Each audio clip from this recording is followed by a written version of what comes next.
Welcome to another episode of DD on the Spot. As always, I'm your host, Ryan Johnson. Before I get to our guest here today, I'd like to remind everyone that if you enjoy this content, to please give a like and subscribe down below. I'd greatly appreciate it. We have Stephanie Lesperance on the show with us. She's coming to us all the way from Canada, one of our many guests that we've had all the way up from the north. She competes in bodybuilding as well as being a personal trainer, but most importantly, she's our current guest. Stephanie, thank you so much for being on the show. Thank you. So before we get started, I gotta say, I gotta tackle the huge elephant in the room. So your hair is blue. What made you decide to get your hair blue? Was that just a thing that you've always wanted to do? No, I literally was in Shoppers Drug Mart. I was super hungry, had prep brain, and I was like, hey, what's hair? So I just basically did an impulsive thing, bought blue hair dye, went home, dyed it, and I was like, ooh, do I like this? I think it was good. And again, you guys, that's another prep brain story. I mean, I always love to collect those. So I mean, prep brain, you do some wacky things every once in a while, but sometimes like this, it does work out. But why don't you give us a little bit of a backstory first of all of how this all got started? What really motivated and inspired you to make that change in your life and really adapt this lifestyle? So I'd say about 5 years ago, I was in a really rough relationship. It was really toxic.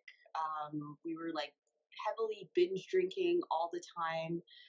He actually left for basic training to go to the army and kind of just left me behind. And I was just heavily drinking like every single weekend, sometimes like during the week too. And I started getting really depressed and like hard on myself.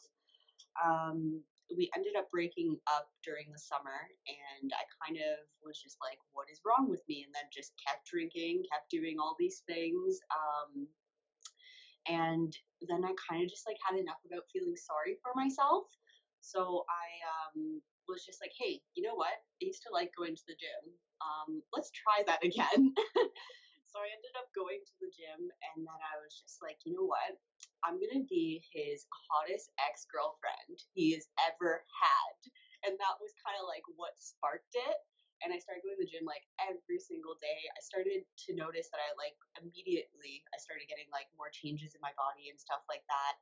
And then like once the new year came, I ended up getting a gym membership from my sister. She like got me one for Good Life. It's just like across Canada. So she got me a membership for Good Life. And one of my friends at the time was going there too. So we started training together. And what we actually started with was this Nike app where it was like just a bunch of circuit training and body weight training and stuff like that. We would do that like every single time we went to the gym. But then I started getting like really bored with it. So basically kind of like with everyone, I jumped on bodybuilding.com and I found like my first workout by Erin Stern. She's an Olympian like figure competitor, and I found her first workout, and she said, you have to build shoulders. You have to build shoulders. You want to have that X frame. You want to have hourglass, It makes your waist look smaller. I'm like, ooh, I like that idea. So I did her like program for about like 8 weeks or so, and I like noticed a significant change because like I never really did bodybuilding type of workouts. I did a lot of I did more like body weight stuff and more circuit training. So like this was like real weight training, and like I've never really done that before. I had no idea what I was doing. I don't know if I was doing shit properly at all. But after like the 8 weeks, one of my friends that competes in bodybuilding, she kind of like looked at me and she's just like, hey, like you ever thought about doing a show? And I'm like, yeah, like sort of, but the diet, like I don't want to do that. I'm like I want to like eat burgers and fries, like. So I was kind of like hesitant at first, but I ended up like training with her, and I kind of saw her like go to like I went to one of her provincial shows in Toronto, and I watched her, and I saw her on stage and everything like that. And I'm like, oh my god, like I need to do this. I want to try. So she actually prepped me for one of my first shows. I wanted to do figure because that's what she was doing, and Erin Stern did that too. So I'm like, cool, figure's cool. But first show I did was actually bikini because I was way too small, and basically it was just kind of like you don't want to go into your first show as figure. You kind of want to build into it. Just get on stage, try bikini first. So I did bikini for my first show. I stepped on stage and I went on that stage, and I absolutely fell in love. Like, I absolutely fell in love. I used to be the shyest freaking person ever. You would never see me in the spotlight or anything like that. I was so super shy. But when I stepped on that stage and I hit my poses, my mom's like, "Who is this child?" Like, she's like, "That's not my daughter." And like, I just felt like this adrenaline rush and everything. I got off stage. Like, I didn't come in first, but I came in second in my first show. So it's like not too bad. After that, I took like a mini off season, and then I decided I wanted to do another show. So I got a new coach, and I ended up still doing bikini because he kind of told me, "Don't do figure, like figure's too masculine and stuff like that. Like everyone wants a bikini girl," and I'm like, "Oh, okay, but I like deadlifting, I like benching." Mm-hmm. I'm like, "That shit's fun." And then like basically what happened is I went to that show and I was way bigger than all the other girls. So probably in a span of maybe 5 months in of an off season, I outgrew bikini. And then I went to that show. I still placed like top five, so it still gave me a qualification to go to the next level. But like my heart wasn't in bikini anymore. And I saw the figure girls at that show, and I'm like, I should have been up there with them. Like so. I kind of gave it a go. I went to the provincial level for bikini. I did terrible because again, I had like cap delts. My back was huge, and I'm just like, I'm not saying my back's huge now. Like I'm still a petite person, but like just my whole entire structure, just it was not bikini anymore. So I basically made the transition after that show, and I ended up prepping myself for my first figure show. And I won that show, and I was just like, figure is for me. So after that, I gave myself another off season, but it wasn't really an off season. It was maybe like 6 months. Like I really don't like. I just probably just got my hormones working properly. I don't suggest anyone to do this. Like literally, I should have taken a whole year off and grow, but I didn't. I was stubborn. I was so like in that competitor's mindset. So I ended up doing another provincial show, and I still had a qualification for bikini, so I did bikini and figure. Don't know why. I just did it for shits for bikini. I think I came out of bikini. I did not place at all. Like I did terrible, but I didn't really care. But for figure, I think I came sixth out of like 15 girls or something like that in the provincial level. And I was pretty hard on myself because I thought like I deserved better. But like again, I prepped myself for that show, so I think a lot of it was psychological, and I don't think I properly like carved myself up and everything. I was just overthinking the process completely. So after that, I decided I wanted to get a coach. So I got a coach, and he prepped me for basically it's called the Gala. It's like one of the bigger like regional shows in Toronto. It used to be that you could go to that show and go straight to nationals if you won, but they don't have that anymore. So I did that show, and I came in second in figure. And mind you, this was an open show. So this is a bunch of girls on steroids, and I was a natural competitor at the time. So I actually came into that show completely natural and came second, but still was like really, really hard on myself. I'm just like, I wanted to win. I was so competitive. And like after that show, like I needed a break. It was 6 shows deep in about like 2 freaking years. It was my body was ruined. I actually ended up getting a really bad eating disorder after that last show, just because it was too much. It was way way way too much. So I ended up getting clinically diagnosed with bulimia. I started like binging and purging like constantly. Didn't know what was going on with my body. Didn't have a period for like a year, or like on and off period for a year and a half. So my body was complete wreck, and I decided that I'm like, I don't even know if I want to bodybuild anymore. I was so over it. I actually took like a full year off of bodybuilding, and it was pretty hard for me. I like didn't think I was ever going to go back to it again. So I had a really bad eating disorder, and I took a full year off of bodybuilding. I kind of stopped talking to my coach and everything like that. I gained about I think about 20 to 25 pounds after that show. And like, that's a lot on my frame. So I was like pushing probably close to 135 to 140, but like, I didn't feel fat. like, well, I did at first because my brain was completely messed up from competing and being stage lean for like 2 freaking years. But like, once I got all my hormones back into place and everything like that, I started building muscle and I started to like really love my body again. And like, I used to always be a really curvy girl. So for me, like competing for those last 2 years, I didn't have boobs and I didn't have a period. I didn't even feel like a woman anymore. So like, I really got back to myself and like completely changed my mindset. I saw a therapist. I got my eating habits back into order and everything like that. And then like, I guess mm, December rolled around last year, and I was just like, hey, like, I want to do this. And I contacted my coach, and I'm like, I want to do freaking Arnold's. And he's like, that's a big show. And I'm like, yeah, like, I want to do it. Like, I'm ready for this. And I kind of decided that I wasn't going to stay natural anymore for it. I know that's not really something a lot of girls talk about, but I knew that like I couldn't really stay natural and want to compete at figure at the Arnold's. It's kind of unfair for me. Like I am putting all this hard work in and I'm gonna be small compared to those other girls. So I just thought, you know what? I'm gonna do it. I trust my coach. I told my coach this is what I want to do. He told me, you know, do your own research, make sure that this is actually something you want to do. Um, we looked up everything and made sure I was good to go. Got my blood work done and everything. Um, and yeah, I've been prepping since end of no, I guess yeah, beginning of December of last year, 2018, and I'm about 3 weeks out now from the Arnold's. Oh, Yeah. and that's awesome. And again, like that is such a great story. And again, thank you so much for talking about being on something because we have so many people that come on the show who they swear to the I never ask that question to them because I know that that's the, but then a lot of times they're like, "Oh my god, yeah, I'm still all natural." And I'm like, "Okay, let's Hmm. you're competing in these pro bodybuilding shows. I mean, let's be completely honest here."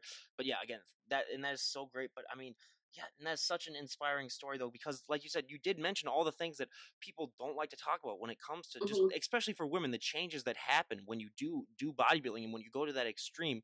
So yeah, I mean that is just a great story. But one of the questions that I love to ask for all of my guests that I have on, I mean, is if you were to walk into a gym with 100 people, I mean, there are 100 different ways as to how those people got into shape, whether it comes down to their diet, their nutrition. I mean, how many Uh-huh. reps they do. There's so many little things that add up to the package that people end up saying. Was that a struggle for you at first, sort of realizing what worked best for your body? Because I always say, if you're to walk up to someone and say, like, what did you do for this body part? It looks amazing. What worked best for them isn't going to work as good for you 99% of the time. Yeah, for sure. I think it was just a lot of, you know, trial and error and just testing things out. So like when I was in bikini, I was kind of told to stick to high reps, don't do a lot of compound movements and stuff like that. So, you know, I was doing like a lot of kickbacks and stupid shit like that, a lot of accessory work and really, really high reps, like 20 reps. So I used to hate my freaking legs. Used to hate them. I used to think that they were fat, they were disgusting. Not saying that they were, not saying like they're better now, but like now like legs is probably one of my strongest things and like my glutes, and that's because I started lifting heavy fucking shit. I started squatting really heavy. I was sticking to really low rep ranges. I wasn't doing no 20 reps anymore. I really focused more on my compound lifts, and that changed my body once I did that. Once I did more of not like a powerlifting style, but more of like a strength based style of like workout, and just focusing on my compound lifts and making those a priority instead of just, you know, doing like a bunch of accessory work that wasn't really getting me anywhere. That's when I noticed the big change, especially in my legs and lowering my body fat in my legs. Like, I guess for me, like my whole life, I was a soccer player. So I'm built for freaking endurance. So I can do 20 reps easy. So me trying to actually challenge myself and do like, you know, a 6 reps or like 4 reps and like actually lift really heavy, like that was more stimulating for me. And I got more of, you know, DOMs and everything after that than trying to just hammer out reps. But I also find what I like to do is like I do periodization. So I will have a strength phase, but then I'll do like a deload phase and, you know, kind of back off the weights just a little bit and maybe, you know, to try higher reps again, because then I can, you know, stimulate myself again and then, you know, go into a strength program. But I really do love doing the strength training a lot more. And I also found as a girl, like I kind of stayed away from benching and pressing because, you don't want to lose your boobs. But I did notice once I started benching and doing a lot more presses, especially benching, it kind of transformed my whole entire upper body. I started seeing so much more mass just from benching. Just adding benching into there was such a big compound movement that I didn't have in there before. So like I would say for girls, you know, don't be afraid of those big compound movements. Try the lower reps, like try it, push yourself with some weight, and also have a friend.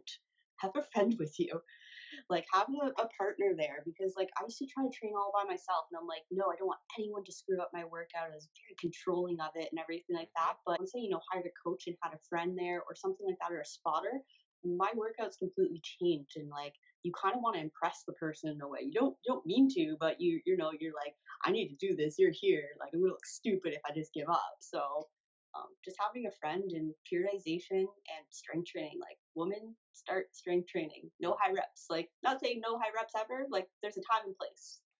I always say, compound movements, that's one thing that I wish, so many people would be aware of, because they always think, like you said, they think if they just do bench press, it's just going to work my chest or whatever. It's like, no, it's called a compound movement. It's going to work a lot more Hmm. than just that. But I always love to ask this question because everyone's genetics are different, so it makes for very interesting answers. So when everyone always gets started, working out, everyone always has that one body part that really just sort of takes off, that they don't have to need to train as much. And then everyone always has that one body part that lags behind. I'll give you mine. So for mine, I mean, my back, I could train that once a month and it would still look really, really good. But I'm also 6'3", so my legs are just shot to shit. Like I need to go into overdrive training legs. I had Yeah. I had that pitcher's body too, where it wasn't like a soccer player. I mean, you had to have the long, lean build where you couldn't really get. I mean, you couldn't really have to get too muscular in any aspect. So that was really a big struggle for me. But what were those areas for you when you got started? Honestly, my back is probably the first thing that blew up. I remember like my one of my first fitness goals was to do a pull up, just to do a body weight pull up, and I was in there every single day trying to do pull ups, and eventually I was able to do pull up, and like I noticed that like my back was like always like very lean and just like well developed compared to other things. People would say that my legs too are probably like a really big thing for me because I played soccer my whole life, but because I did not like my legs, I always saw them as like a downfall, and I thought that was like my weak point. But realistically, now getting further into bodybuilding, I'd say my weak points is shoulders. Shoulders are super hard to build, and I feel like I can never get them bigger. I feel like in the beginning maybe, but now it's just like I'm trying everything Yeah. to try to get those suckers up. Well, and for me, that's a thing that probably you didn't have to deal with. But for me, calves are my number one pet peeve, because that is one of those things where it is like 95% genetic. I mean, I could always say, I could do 10,000 calf raises a day. I could inject pure muscle into my calves and they wouldn't grow. I mean, Yeah. they're just one of those things where, I mean, it just doesn't happen for me. So yeah, and that's why I always love asking that question, because everyone has just their own different answers. Hmm. But one of the things that I always say, is if you were to poll the general public, there would be such a small singular percentage of people that would, have the courage and the drive to be able to go up on stage and pose in front of a bikini in front of everyone. I mean, that's something that takes Yeah. so much courage. It takes so much, just passion in what you're doing. Did you ever struggle with that starting out, to sort of realize that, like, hey, this is what I have to do in order to do this? Like, it's something that I need to really, I'm really exposing myself to a lot of people. Was that something that you struggled with? Or like some of the people that we have on the show, did it just get to a point during your training where it was like, you know what, I've worked my butt off so hard that I just want to get on stage and show it off? Um, I think like for my first shows, like I didn't know what to expect. I wasn't really sure. I remember I was kind of back there. I was like kind of nervous because I didn't have anyone backstage with me. I was by myself actually for my first show. So I was just kind of like talking to everyone, just chilling out, trying to laugh. I'm gonna be completely honest. I drank 2 glasses of wine before I went on stage, but like um it was fine. I was in bikini at the time. I didn't like spill over. I looked fine still. If anything, it probably calmed me down and just dehydrated me even a little bit more. But like I don't know, the first time I went on stage, like it felt fine. Like I remember I felt a little bit shaky, but I feel like the second time I went on stage, that felt different. I feel like that time I was really nervous and I was shaking. I'm like, I don't know why my legs are shaking. Can people notice my legs are shaking? And then I was so inside my head. I'm like, what is going on? And then once it came to my third show at provincials, there were so many girls there. I don't know. I was like a little bit nervous, but once I got on stage, like I was fine. And then the next show, when I competed in figure, that's when everything changed for me, and I was like, yes, this is me. I remember my legs shook just a touch, but then once I got that first call out and I started moving to the center, I'm like, okay, okay. Mhm. And I just started feeling myself, and I'm like just working it the whole entire time, and it felt so natural and felt so good. And I'm like, I feel like I was forcing myself to be something I wasn't. Like I was in bikini and I was just forcing myself to try to be something that I really wasn't really passionate about. And I think that's why I was getting those nerves, because I'm like, I feel kind of awkward. I don't want to stick out my butt that much. Yep.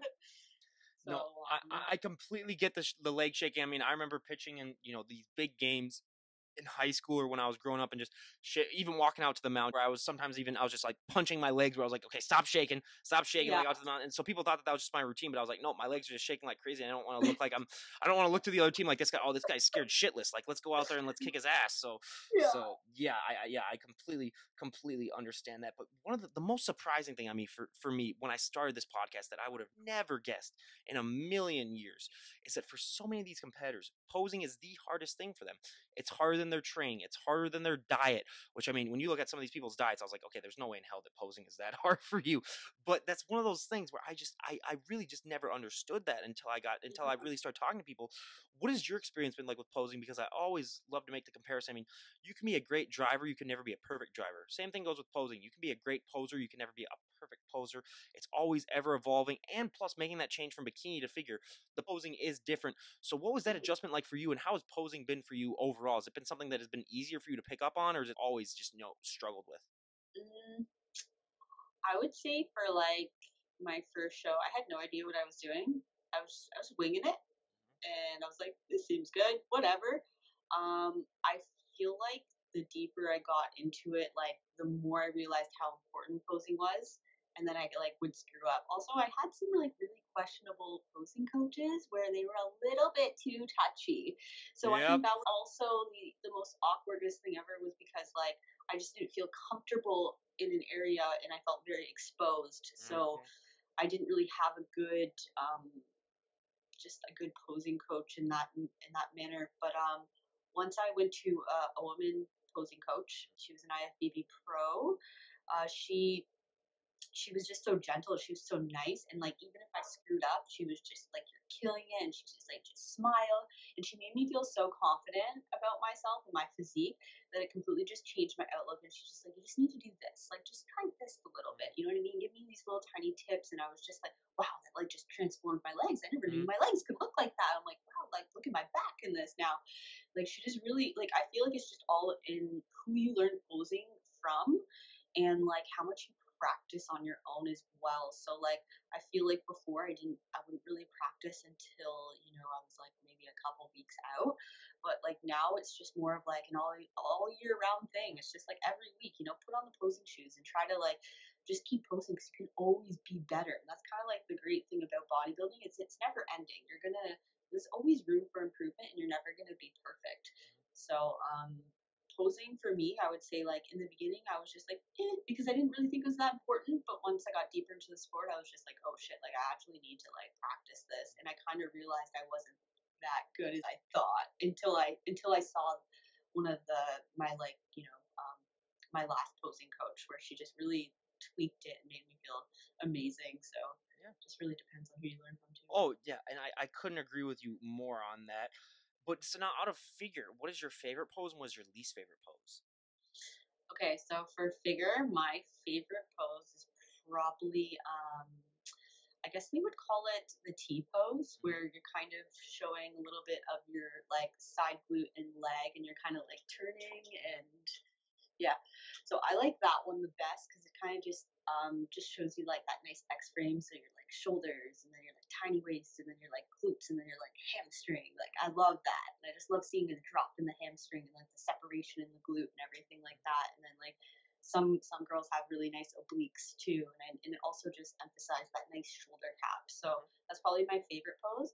My least favorite pose is probably my front pose. I just never think it looks that great, but I'm just kind of like hard on myself as well. So yeah, my front pose is just maybe because I'm really like my shoulders and like they're so small, Yeah. so I'm just like, yeah. So I just think my front pose just doesn't look as great. Yeah, I mean, to be honest, that's one of the first times that we haven't heard back as someone's least favorite pose. But I always say that, I say for the back pose, that should be your favorite because you don't have to be smiling when you do it. You can maybe suck out your gut a little bit. You can kind of realize, like, hey, I don't have to be on Yeah. constantly for that.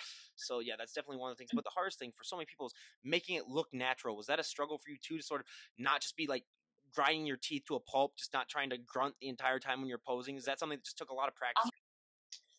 Make it look natural. I think the natural part is not, it wasn't so much with my face or anything, but it was with my hands. Yeah. I was just kind of like very stiff and like I didn't have flow. That was my problem, trying to find the flow through transitioning. That was probably my hardest part in posing, was transitioning into poses. But Yeah. like not the yeah, my dog's Oh, there. hi there. What kind? What is that? What type of dog is that? Oh, look at that. He's a type of mastiff. Oh, My that is so. babies. What's his name? Knox. Knox. Oh, I gotta say we have a little Cavachon ourselves, which I mean that your dog would eat our dog, but it's. But yeah, I'm a huge dog lover. So actually, funny story. A girl that I had on yesterday, she's a personal trainer out in LA, and she was a personal trainer for Cesar Millan, the dog whisperer. So she got to go and visit him a couple times and bring her dog up to his ranch. So yeah, we talked. So when I heard that, I was like, okay, oh my god, yeah, that's amazing. But yeah, that's our one dog interruption for the pod. I mean, I always love to have that where we'll have a dog bark in the background or we'll have a dog run up. I mean, my favorite memory is that I had one guest on and he had his bodybuilding trophies behind him, and he has a cat, and his cat jumped up on the shelf and started knocking down his trophies. Oh my god. So I told him, I was like, you do realize that's staying in though, because like that's the best thing that we've had that's happened on the show. So but yeah, I mean, I love our animal interruptions that we get. They're by far they're one of my favorite parts. But now, as you can tell, I mean, I'm one of the palest people you'll ever meet in your entire life. I mean, the sun reflects off of me, and it's not like that sexy vampire Twilight thing. It's kind of like when they open I mean, I could have an APAC, and it doesn't matter. People, it would still be like when they open the Ark in Indiana Jones, and people's faces melt because they're like, oh my god, what is this? So I feel you. yeah, 100%. I mean, I never get tan a day in my life, so I always love to ask, what is that feeling like for you when you get tan? Because the only tan I get is a farmer's tan, and let's face it, that's not a real tan, or I just get burnt to a crisp. We hear so many stories of people talking about, like you see muscles that you never even knew that you had. Everything really seems to pop. What does that what is that experience like for you when you get that tan on? I feel like my first tan, I was just like, oh shit, like wow. But sometimes I feel like my tan actually, not to make me look worse, but I'm just like, I thought I kind of looked better without the tan. So I would say like in person I look better without a tan, but in pictures I look better with a tan, if that makes sense. But like sometimes I feel like my abs look better without a tan. I don't know. That's just me personally, or maybe it's just the tan's so dark. I almost think it's just a little overkill, but it needs to be for the stage, so that's what you do. But it is nice being that dark sometimes, but you also get some weird stares. But when you're in that competitor world, everyone looks the same anyway, so it doesn't matter. And I gotta say, the number one biggest thing that most people don't realize, that you have to become a statue when you put that stuff on. You can't sit on anything. You can't lean against anything. Yeah. Everything's gonna rub off. You gotta. I mean, that just adds another thing to that dedication. That, I mean, people just don't understand what the bodybuilders go through when they get ready for those shows. But now, I mean, the most important question, or not the most important, probably my most popular question that I love to ask every guest, whether they be, my bands that I still have on, or my health and fitness, or some of the professors that I've had on. So for my bands, I always like to ask, what is that feeling like performing live and being on stage for you? What is it like, performing in front of all those people? But that also applies for bodybuilding. What is that feeling like for you when you get to step on stage and show off all that hard work that you've worked months upon months for? It's just adrenaline at that point. You're just like, your heart's beating really fast. You're like, oh shit, like it's here. Like, I think probably the most hardest part is trying to just stay calm before you go on stage. Once you're on stage, once you start walking, once you start posing, it starts flying by and you just want to like kill it. You're yes, yes, yes, hitting your poses, right? But I feel like the more mental game is before you go on stage. The whole waiting game, like that completely can like make or break you type of thing. And just like those moments before, just trying to calm yourself down, just trying to, but once you get on there, I don't know, it's just a rush of adrenaline and just you can't really see anyone anyways, because like the lights are so bright, you can't actually even really see the judges. Like you're smiling down there, you're like hello, but like you can't see anyone. It's so freaking bright. But like yeah, it's just it feels good for me because I love it, and it's something I've never felt before. I've never had that big of an adrenaline dump before. um, I don't even know how to explain it. Maybe it would feel like, when someone goes bungee jumping, maybe that's how they feel too. So, um, but yeah, I don't know, because I say whenever some people go bungee jumping, not most of the time they don't say that was awesome, I want to do that again. Normally they just say like, oh, okay, yeah, I'm done with that. Like that was my one thing that I got to do. But no, I'm just joking around. But yeah, I completely understand what you're talking about. Just because I always say, find that one thing in your life, everyone. If there's one thing that I can give throughout all this podcast, is just find that one positive thing in your life that makes you feel like that. Because I mean, Mhm, that's all that life's about. We're here for a short amount of time, so just feel that feeling and just go with it, because there's mhm. nothing better than that in the world. But now, one of my favorite questions asked: what is your go-to post-show meal? Ooh, burger and fries. Oh, sorry, burger and fries. But usually I have like donuts before. Like when I get off stage, I usually have someone with some donuts just presenting them to me, and I'm just like, yes. What's your go-to flavor for donuts? Oh man, I'm kind of like, I like anything Mhm, at that point. So whatever is, the fastest into my mouth, like mhm, that's the one I like. I already kind of looked up some donut places. I think it's called Amy's mhm. Donuts in Ohio. Oh, I'm not sure. They have a bunch of cereal donuts though, and they look amazing. And I'm so excited. I also really like filled donuts. yeah. But if I'm gonna say my favorite thing to eat for like dessert wise Mhm. is cheesecake. I love cheesecake. Well, I'm gonna say, people were watching. You're getting enough of a workout in just dealing with your dog too. I mean, you don't even have to go to the Yeah, gym today. I I mean, just deal with. know. God, I mean, he's just massive. That's. I mean, oh yeah, I'm such a huge dog guy. But yeah, we've had all types of dogs on. But now, I mean, and it was funny. So one of the other guests I had too, they just have cats, and the cats don't mess around, so they'll just be like chilling out in the background, just like stretching Yeah. out. But yeah, so yeah, again, everyone enjoy her dog. So, but we had one dog. Okay, so we had one dog that was so cute that I even told the owner, I was like, okay, can we please see your dog again before we leave? It was a little puppy, and I forgot what type of dog it was, but it was the cutest dog I've ever seen in my entire. I'll send you a link to that podcast, because that one was. I mean, Yes. that was unbelievable. But now, I mean, one of the most important questions that I love to ask everyone, because it's one of those things that isn't talked about as much on Instagram, and I mean to talk about, is that people don't realize that look that you guys put on stage. It is not a sustainable look. You are Oh not no, going to be it's able to keep that look. Like you kind of talked about that in your intro, but I love to elaborate that on that a little bit more, just because not. I have so many people that don't realize that 365 days out of the year, you're not going to be able to look like that. It's No. basically for that day, and you might maintain it for like maybe a day or two afterwards if you're lucky, and then you're going to start to put on weight. And we know that you kind of struggle with that, sort of realizing that, like, hey, this is the best that I'm going to look for a while. But how has that evolved for you, and how do you think? I mean, like you said, you did struggle with that. How do you think now, when you go through this show, what are you going to try to change so that you don't get those same feelings of, like, hey, I am going to have to put on weight? Because I mean, that is one of the biggest complaints that we hear from everyone, is because they don't realize that at first, and just dealing with that, because when you get Mhm, into that mindset and just all of that hard work, it is hard to adapt to. So how are you planning on changing it up so that you don't, repeat the past and mhm. go back into that? Are there any ways that you sort of already planned pre-ahead, that like, this is what I'm going to do differently?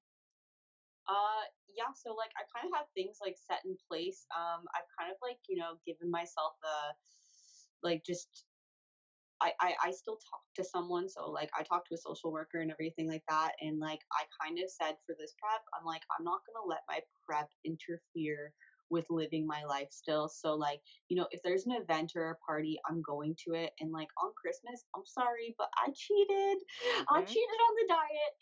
And you know what? I don't care because it was Christmas. I was still like weeks and weeks out, like 2 or 3 months out still. So I'm just like, you know what? I'm having Christmas dinner with my family, and I'm not gonna let just prep. One day's not gonna kill me, and it's just like one burger is not gonna make you fat, and one salad's not gonna make you healthy, right? So I kind of just put it like that. But like after the show, like I'm really gonna try to focus just on gaining my strength back. And I know it, where strength is, I'm gonna have to gain weight. And I don't really care. I love my body through every single stage. And I'm not gonna be upset when I gain weight because you know what? I get my period back and I feel like a woman again. I feel more feminine. Dresses look nicer. I just there's so many benefits of not being stage lean. And that's awesome, because I always say, and it's just like a business. you got to put on weight if you want to gain muscle. You got to spend money. You got to if you want to Yeah. make money. I mean, it's one of those things that you definitely have to do, and just realizing like yeah, too, just don't let it define your life. Because I always tell Yeah. our guests too, it's like you even like you said, if you put on like if you were to even put on like 40 pounds, you'd still be in better shape than 99% of the people, the women on this planet. That's what I Yeah. always tell my guests. So it's like just realize that in and of itself is definitely one of the things that I think people just definitely need to realize. So one of the things that I really love to talk about stereotype wise that I love to bust, because I mean I always say it's gotten better the last 5 years, but it's still such a significant problem for a lot of women where they have that fear where if they go into the gym and they touch one weight, they're just gonna put on 50 pounds of muscle. I mean, did you ever have that fear when you were getting started out? And I mean, even being a personal trainer, I mean, you hear that all the time. So what is your main response that you like to say whenever you hear that?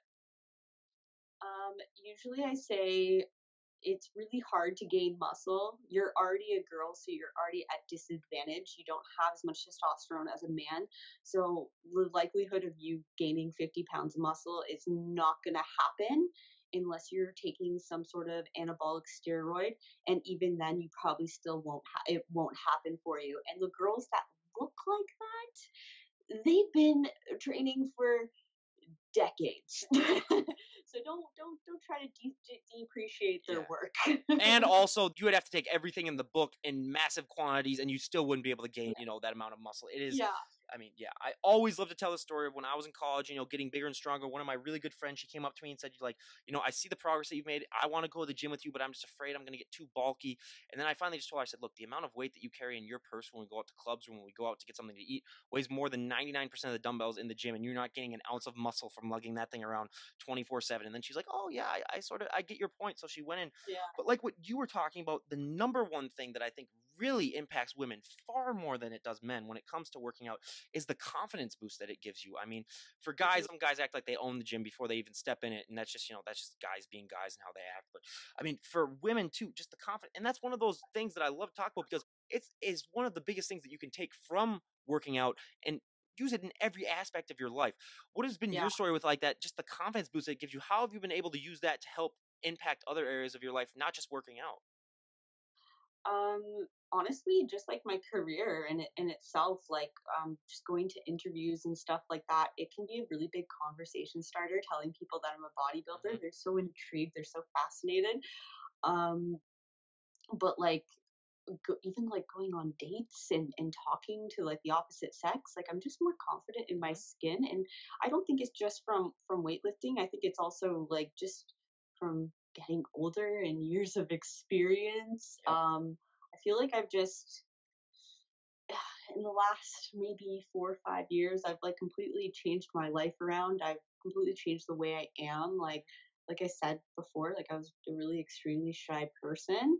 And, once I started going to the gym, once I started feeling really good about myself and started seeing those like significant changes in my body, I just started feeling like freaking Wonder Woman. And like, yeah, like, sometimes people like made comments and like sometimes they were negative and sometimes they were really positive, but like I how I felt, like, I'm just feeling, just really good and healthy and just having, like, my just my digestion, like, in check and, like, just being able to wake up every single day and be able to put my body through what I do is just, like, absolutely amazing, and I just feel like I have more gratitude now for everything in my life, so it's taken a long time for me to get here, so it is age. It's come with age, but also, yeah, weight training has completely changed my aspect and my work ethic and everything. So, I couldn't agree more with that. And it kind of leads into, I mean, two of the favorite questions I love to ask everyone before we go to our questionnaire.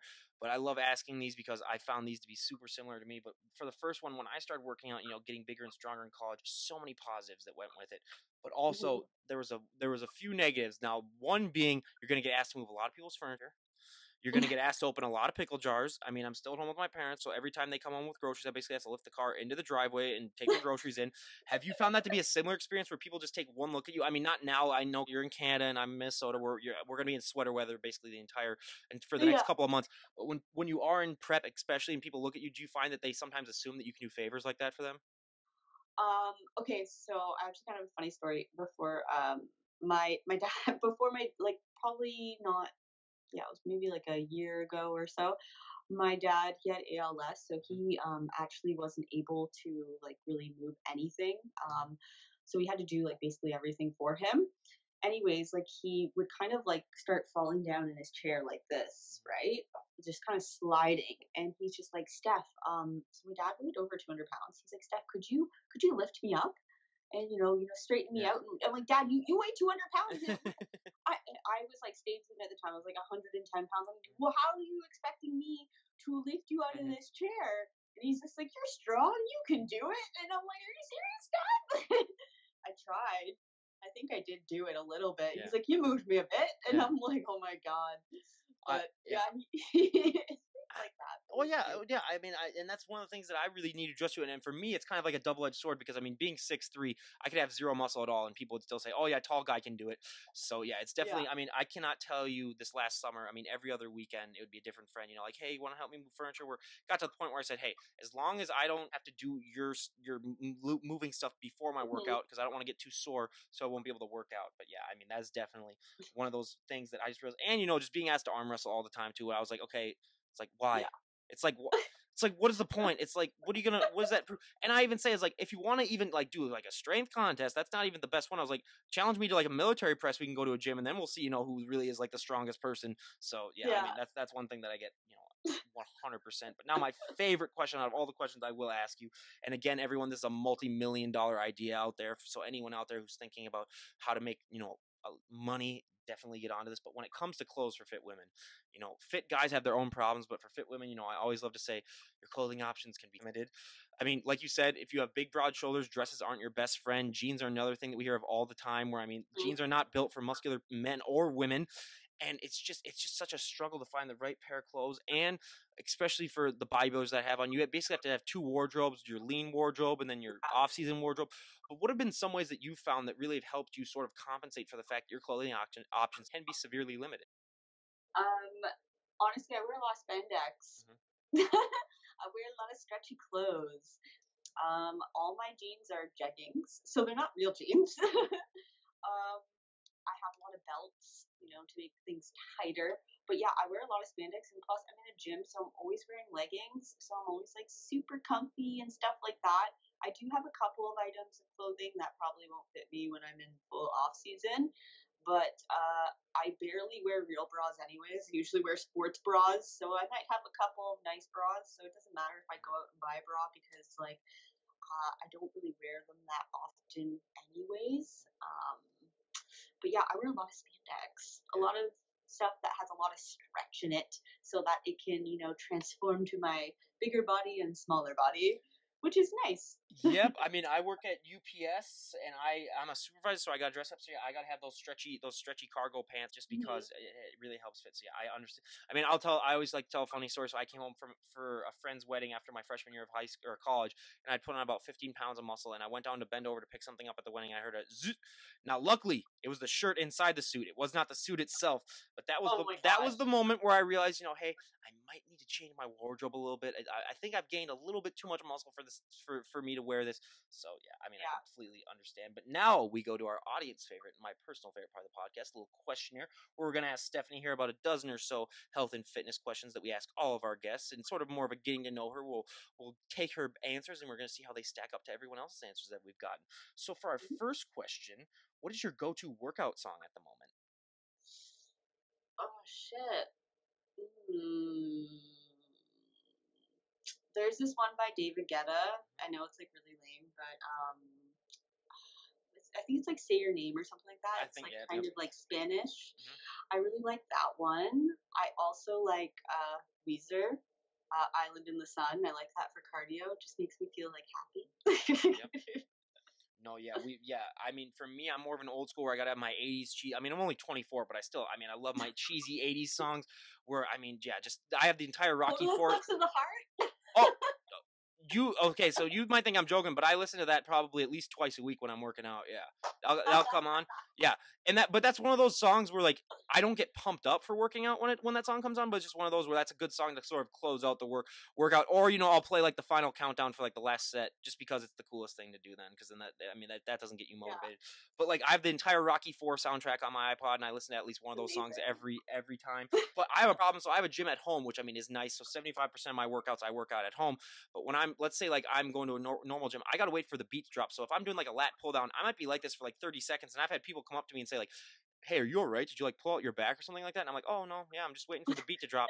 I am known throughout my gym as the guy who waits for the beat to drop, and you know what? I take it with pride because it's better than being known for some other things. But yes, I am known as the guy that waits for the beat to drop.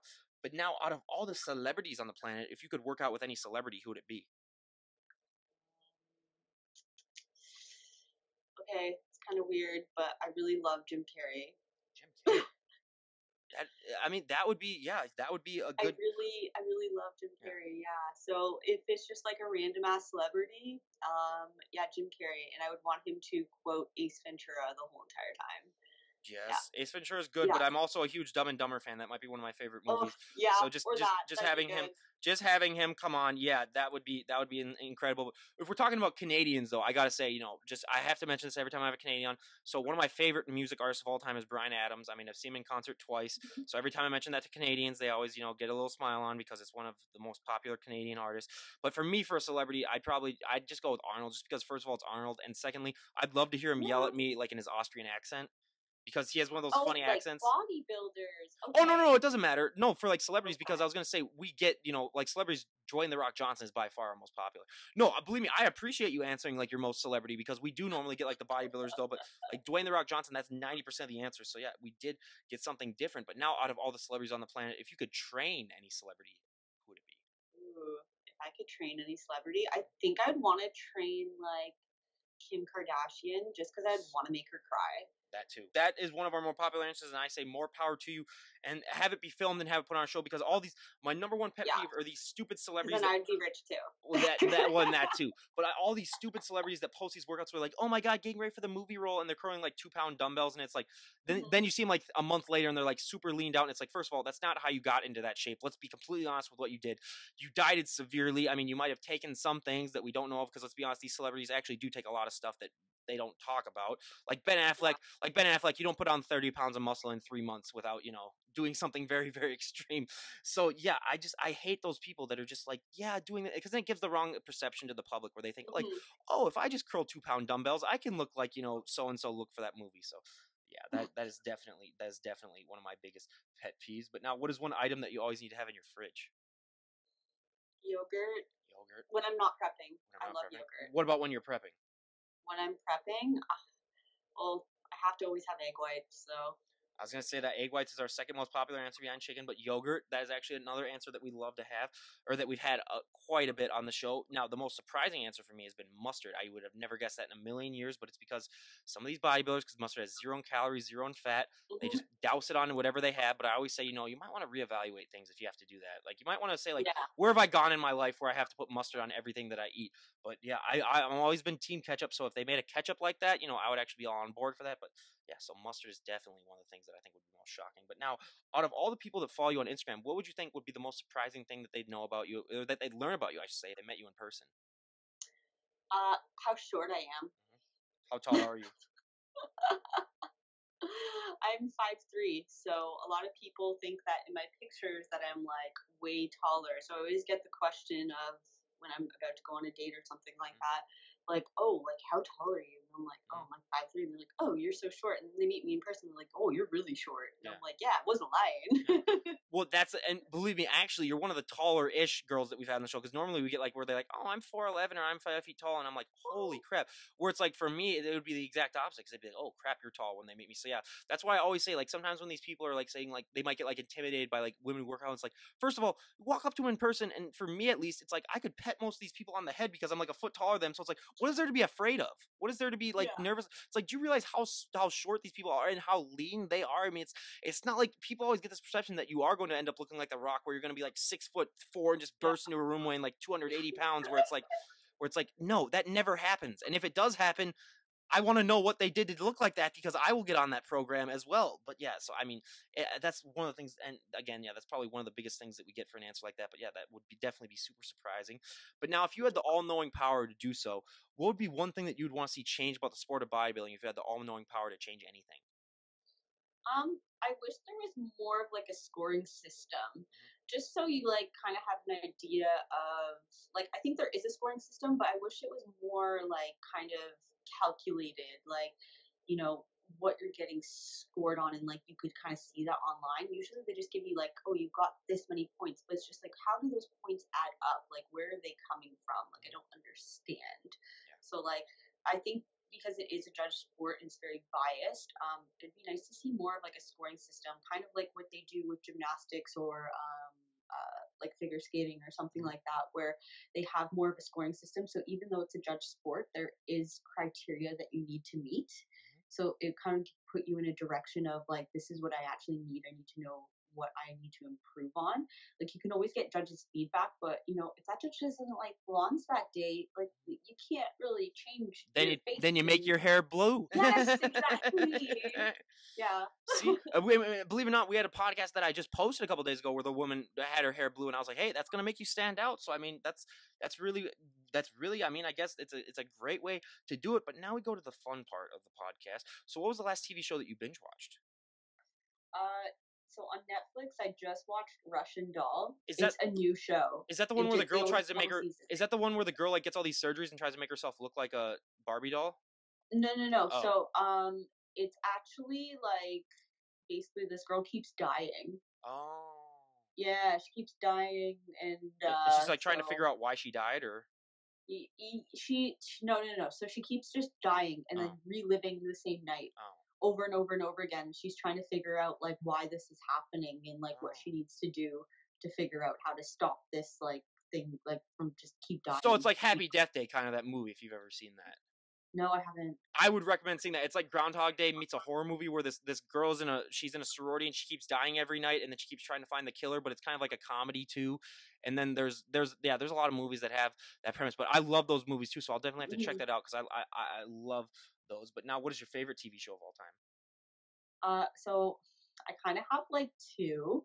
So for like a serious TV show, I love Dexter. And for like a funny TV show, I would say The Mindy Project. We have not had that answer too much, but The Mindy Project, I think that might be the first time on the board. But yeah, I'm one of the most basic people of all time where it's like The Office or Friends. That's basically, I mean, it really depends on the day. But now everyone has one. What is a guilty pleasure movie that you enjoy? I love Dodgeball. Oh, yes. Yes. I love that so movie. Good. Oh my God, I quote White Goodman so much. Me and my friends, like we even have this group text where we do that all the time. Or yeah, I always used to say, "Let me hit you with some knowledge" whenever I'm like trying to like argue with someone or whatever, just as a joke. Yeah. Or yeah, just nobody makes me bleed my own blood. Just that, yeah, just like just stuff like that. Where I just love how cruel it's where he's like add 3 pounds to the scale in the women's locker room, just stuff like that. Where I was like, come on, that stuff is so hilarious. Like ever since I really started getting into working out too, and I started watching that movie again, I was like, okay, that makes it even funnier now that I know like that type of so it's or like it's me taking the bull by the horns, but that actually happened when he's like talking about that. Yeah. I mean, I could spend an entire podcast quoting that movie. Where that's definitely one of mine. But for me, all of my guy friends, close your ears. You'll never hear this from me in person. But The Princess Bride is my guilty pleasure movie. I get that. I know. I get that all the time. But it's one of those movies where I've watched it so many times. I've never watched it. What? Okay, this is like the 3rd time that I've heard this on the podcast, and it's really making me mad now. So you gotta, I mean, as soon as next time you're doing cardio on a bike or whatever like that, just get the DVD or whatever and just play it on whatever's. I mean, honestly, yeah, it is great. So again, all of my guy friends, you'll never hear me admit that in person, but I'll admit it on this podcast. So you have to tune in if you want to listen to it. But yeah, so that's my guilty pleasure movie. But now our final 2 questions of the questionnaire. So what is your favorite fashion trend of all time and least favorite fashion trend of all time? My favorite fashion trend is probably crop tops and high-waisted pants because make me look awesome even in off season. And then I guess the worst fashion trend, I don't want bell-bottom jeans to come back. No, I don't want that to come back. And if feels like it might. I completely agree with you on that. I mean, my favorite is probably a thing that you get up a lot in Canada too is flannel, just because when it gets as cold as it is right now, I mean, you got to wear your flannel and you got to, keep warm. But my least Yeah. favorite, my dad, my dad ruined it in the late 90s, fanny packs. Now, don't get me wrong, women can rock a fanny pack because my last guest that I had on, she was like, wait, I love fanny packs. I was like, you didn't let me finish. Women can rock a fanny pack. So, yeah, I mean, I get that all the time where, I mean, it's just one of those things that I really think we need to change. So, yeah, fanny Mhm. packs. But now for our last question. If you could go back in time and talk to the 18-year-old version of yourself, what would be the best piece of advice you would give her? I would probably say stop trying to grow up, live in the moment.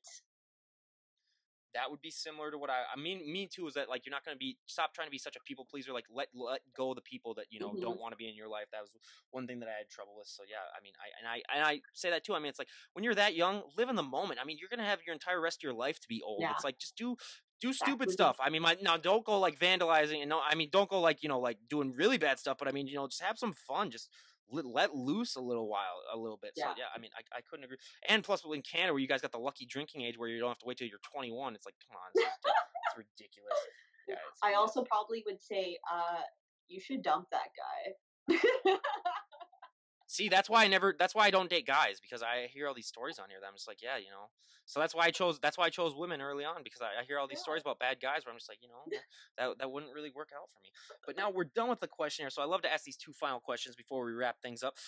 So I know that you're getting close to a show now. Do you have any plans Hmm. of doing another show afterwards, or is this just going to be your one show?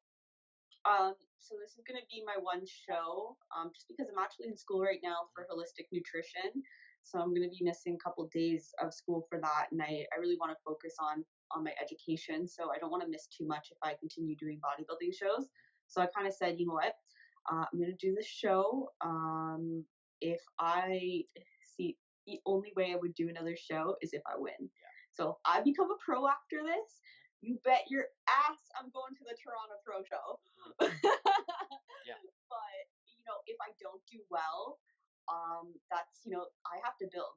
So I'm not going to go into another show and look the same. There's no freaking point.